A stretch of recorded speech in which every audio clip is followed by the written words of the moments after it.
people trying to get the feel, they tend to like even form two lines instead of just one. And come on, Nigerians. Anyways, hope you all are all good there. You're doing okay. Yeah. Like I said earlier, it is a Prime Health program here on Voice of the People 90.3 FM. We talk about everything health related, wellness related, fitness, whatever it is, just name it. As far as it's related to your health, to you being okay, to you being fine, we talk about all of that on this program. Yes, and today will not be any different. Yeah, today will not be any different. Actually, today is more of an education kind of topic I'll be talking about. So I'll be talking about the misconception of typhoid and malaria.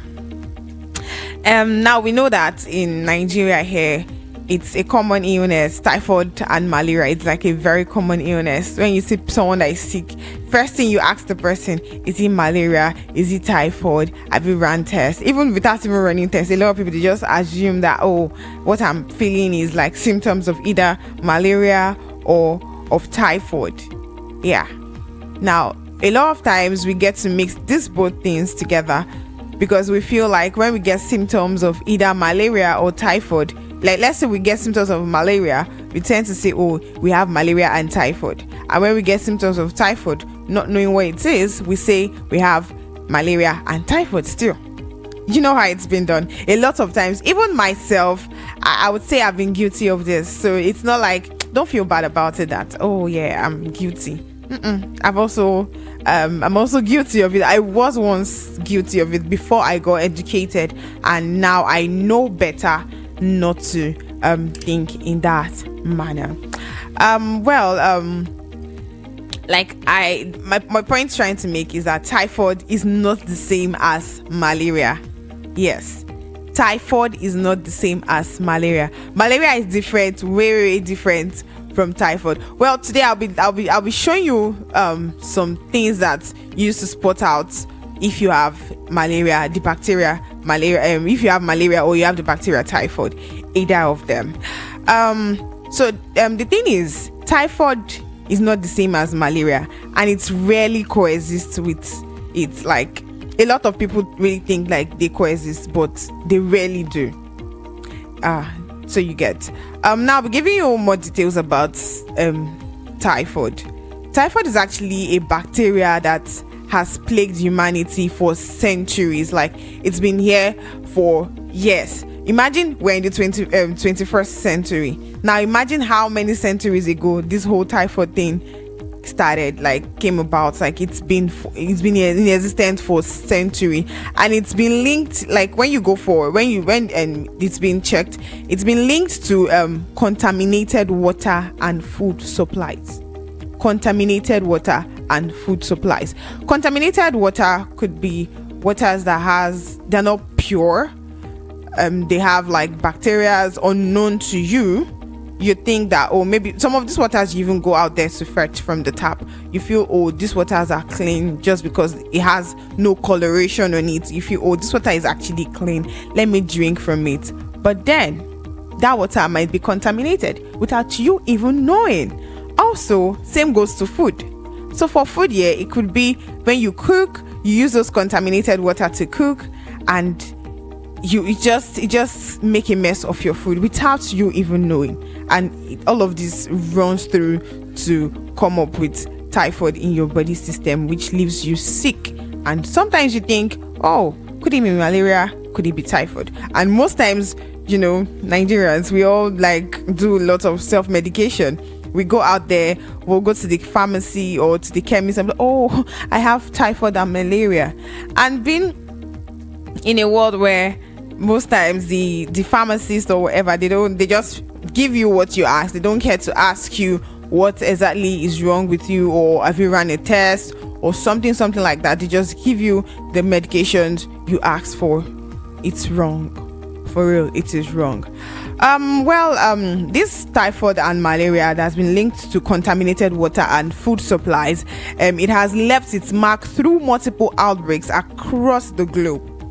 across the globe, with particularly high rates in developing countries. So when you see developing countries, a lot of developing countries actually have, like, they suffer from this particular ailment called typhoid.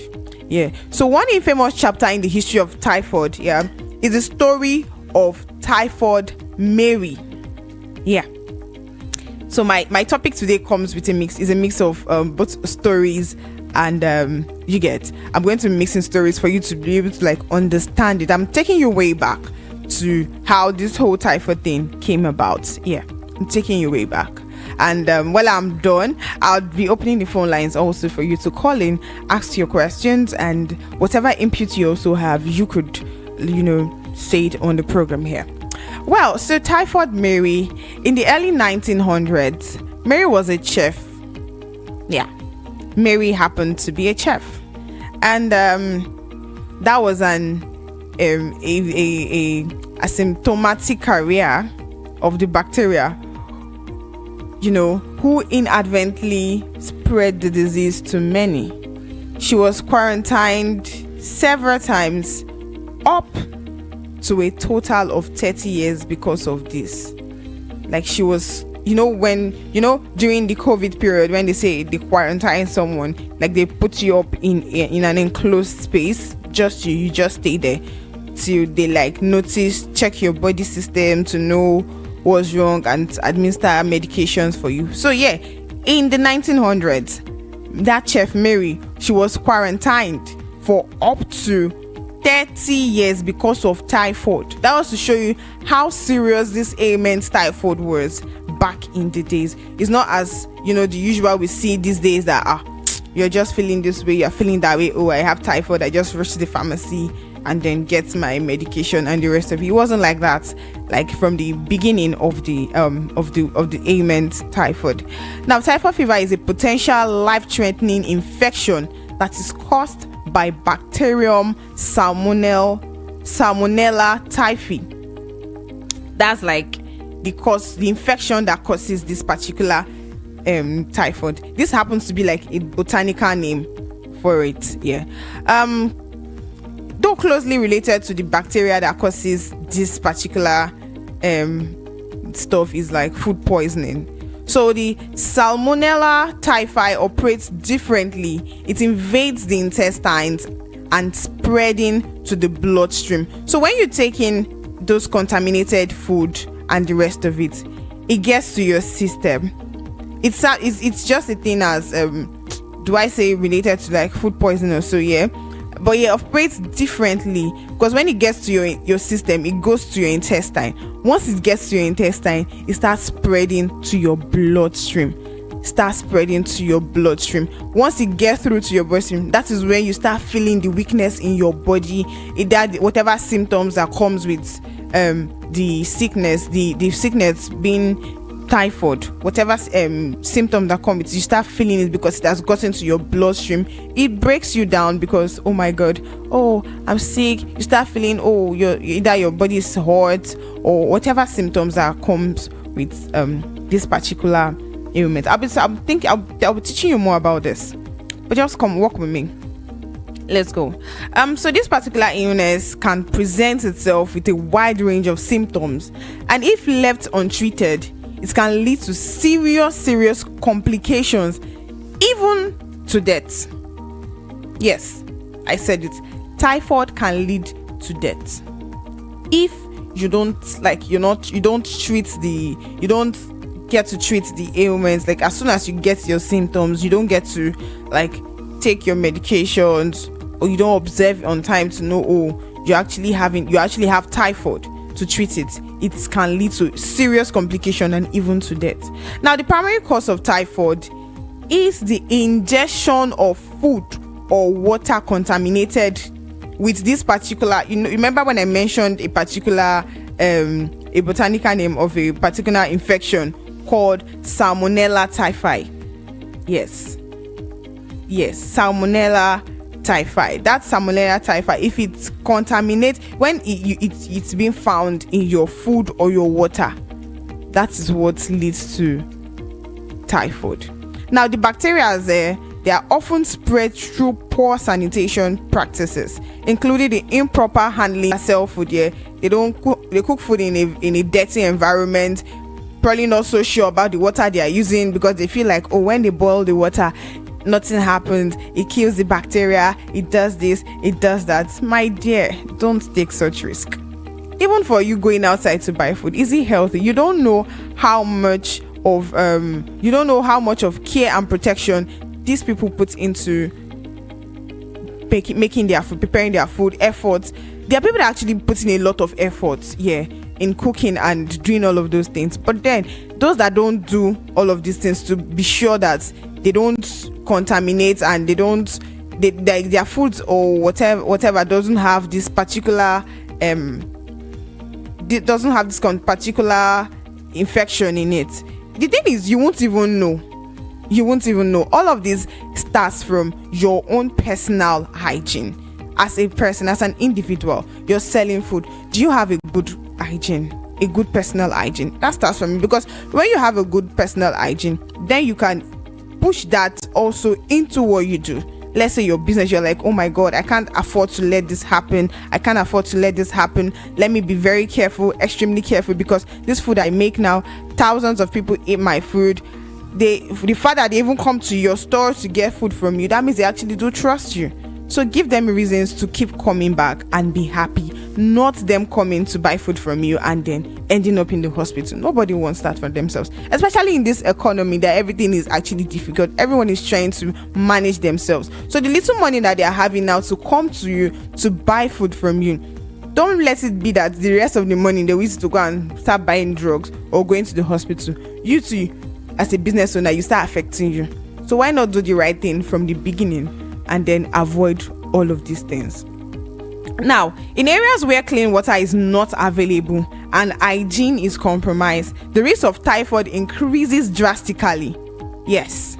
And once it is inside the body, the bacteria enters the intestine, like it multiplies, and it can eventually spread to other organs in your body.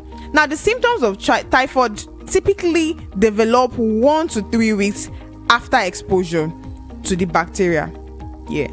These particular symptoms of typhoid and malaria, it develops from the first week to the 3rd week of which you've come in contact with that that particular infection called Salmonella typhi. So when it does that, after exposure to that bacteria, you start seeing the symptoms, and the early stages often mimics other illness, like other sicknesses, which makes you start thinking, oh, could it be malaria? Could it be this? Could it be that? It's okay. So we have some symptoms of this particular typhoid. We have symptoms of typhoid, which one includes high fever. You start experiencing things like high fever. Your body temperature gets extremely hot from the normal. Let's say your body temperature used to be hot, but then it gets abnormally hot, like it's beyond normal. When you feel but your temperature, be like, almost something is wrong. I actually feel something is wrong. Like it's not just, something is not just right. High fever. It's that one. If it comes gradually, it doesn't just show up like that. It's a gradual process like that. Another symptom of this typhoid is weakness and fatigue. You start feeling weak in your bones, your joints. You start feeling weak. You start feeling lazy, fatigue. Like you feel like you're in fact you just feel like so lazy. You're weak. You can't really, like, the things you usually used to do before without any issue at all, you start having difficulties doing them. All of that. Another symptom includes abdominal pain. Maybe you start having pain in your abdomen, stuff like that. Another includes constipation or diarrhea. Another is headache. A lot of people have this, like a common one, because it happens for both those having malaria. Some people have symptoms of headache and the rest of it, which is more reason why most times you tend to think, when you're having the headache, I'm having malaria again. or maybe you're having typhoid, or you have malaria, you say, oh, I have malaria and typhoid. Do you get that kind of a thing? Another symptom again is loss of appetite. You will not have the drive and the morale to want to eat because your system is actually down. Do you get? Your system is actually down, and you're like, I don't know if most of you have experienced when you're sick, they give you food and you're like, oh my god, I don't want to eat, I'm not hungry. They even keep begging you to eat most times, like you're being begged to eat because you have to take medications, but then you have loss of appetite. You do not want to eat at all. Another is a rash with rose colored spots. This is less common, but yeah, it's distinctive when present. Yeah, so in several cases, this particular infection can lead to complications such as intestinal bleeding, or perforation, which all of these are life-threatening and they require immediate medical attention. Now, the Widal test alone is not diagnostic of typhoid fever. It is not even properly done by most labs, as they don't do serial dilution. So the Widal test is used to detect antibodies against the O and the H antigens of this particular bacteria, that's Salmonella typhi, which is the bacteria that causes typhoid.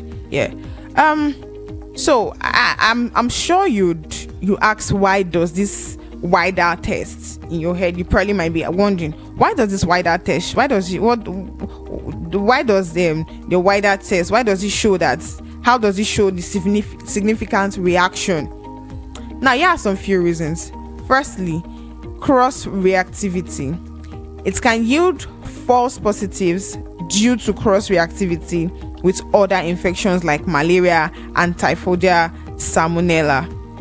Now, all of this simply means that cross reactivity in your system, when there's a cross reactivity, it starts to it causes you to start, it mixes with other infections in your system like malaria and some other, and this particular, it mixes with the salmonella as well, which is the bacteria that causes infection. Another thing again is the baseline antibody levels. Many individuals in endemic areas may have pre-existing antibodies due to past infection or vaccinations. So this baseline antibody levels can also be as a cause of they've experienced an epidemic, or like many people have experienced in endemic areas, they may have pre-existing antibodies due to the past infection or vaccination that they've had prior to now.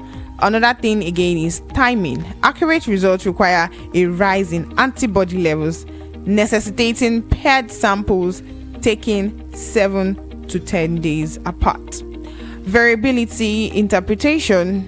Variability is the interpretation that can vary based on local baseline titers and lab practices. Now, I'll be opening the phone lines now. You can call in to ask your questions or have your input on this before we call it an end on the program. You can call in on 0700 903 903 903, 0700 903 903 903. That's the number to call in, or you can quickly drop a message on WhatsApp. We have just a few minutes left before the program ends, so you can, if you're fast enough to call in or drop your messages, then I'll be able to read and pick your calls as well. So on WhatsApp, you can reach us on 0817 1756 338, 0817 175 6338. Now, the cornerstone treatment of typhoid fever is antibiotics. Antibiotics is the major form of treatment for this particular bacteria, typhoid. In milder cases, you could use oral antibiotics, which are often sufficient. When you talk of oral antibiotics, like the ones you take in through your mouth. But more severe infections may require intravenous antibiotics and hospitalization. So if it's more severe, it could require you to be admitted in the hospital. That is what it just basically means. When it gets so serious, overly serious, it might require you to get hospitalized. And it's essential to complete the entire course of antibiotics to ensure that the infection is fully eradicated to reduce the risk of antibiotic resistance. Now, a lot of you people are actually guilty of this thing, whereby when you start taking medications of either for typhoid or for malaria, once you just start feeling better, you've not finished with your medication, you just automatically say, oh, I feel better now, let me stop taking this medication. No, it's very wrong, because at that point, the bacteria those antibiotics or those medications are supposed to kill, they are not dead, they're not completely dead. Maybe they are in the process of dying, but at that point, when it's in the process of dying and then you start feeling better, you're not like, oh, I feel better, I feel good, up and grateful. You're killing yourself. You get? So try as much as possible to complete your medications as when due as possible, when you should. So how can we prevent this particular disease? First thing first is to learn to always wash your hands after using the toilet for anything. Either you go to the toilet to ease yourself or to poo or whatever. Always learn to wash your hands. Now, preventing typhoid revolves around improving sanitation and hygiene. Now, key preventive measures includes vaccination. Now, this vaccination, typhoid vaccines are available and recommended for travelers to areas with high rates of the disease or for people living in such regions. Ensure access to clean water. Safe drinking is a critical component in preventing the spread of typhoid. If you don't know, now I'm letting you know.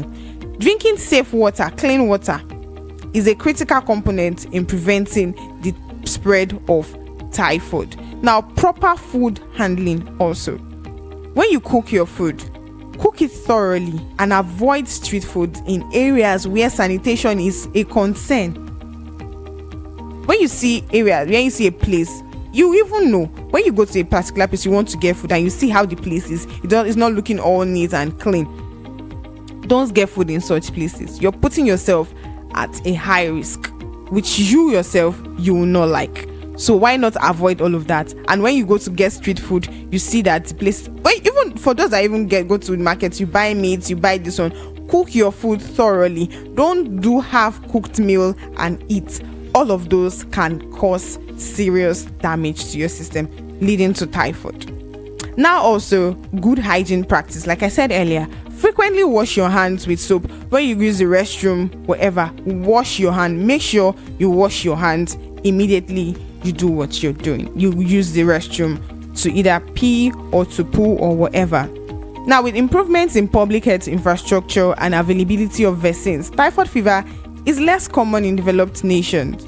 However, it remains a significant health challenge in many parts of the world, particularly in regions where access to clean water and sanitation is actually really limited. Now, typhoid fever through ancient in its history remains a modern day threat, because you still see it exist. People still get affected by typhoid, no matter how much that we tend to preach. But you on your own side, you can try to play preventive measures that would take you to safeguard you and your health, your family, and everyone around you. Oh my God, I'm already fast. I've spent a lot of time and I have to go at this point, and I'm sorry. Oh my God, a call is coming in, but I can't take it. I'm so sorry. By next week I'll probably be talking more on this topic. Yes, we'll be talking more on this topic, but for now I have to go to make way for the next program we have coming up, which is the Saturday Business Roundtable with my very self Valerie and Peter Anosike. And I'm so sure you've learned a thing or two from all I've taught today about the difference between malaria and typhoid. I'm not done giving everything, but then at least from the ones I've said, you should be able to start from this week to have good, proper hygiene. Mindful of where you eat, you get food from. Be mindful of the kind of water you take, and be rest assured that you have a good health and you're avoiding anything typhoid. Thank you, and God bless you. Till I come your way again next time, which is next Saturday, same time, same station, right here on Voice of the People 90.3. Keep listening to the station that gives you a voice.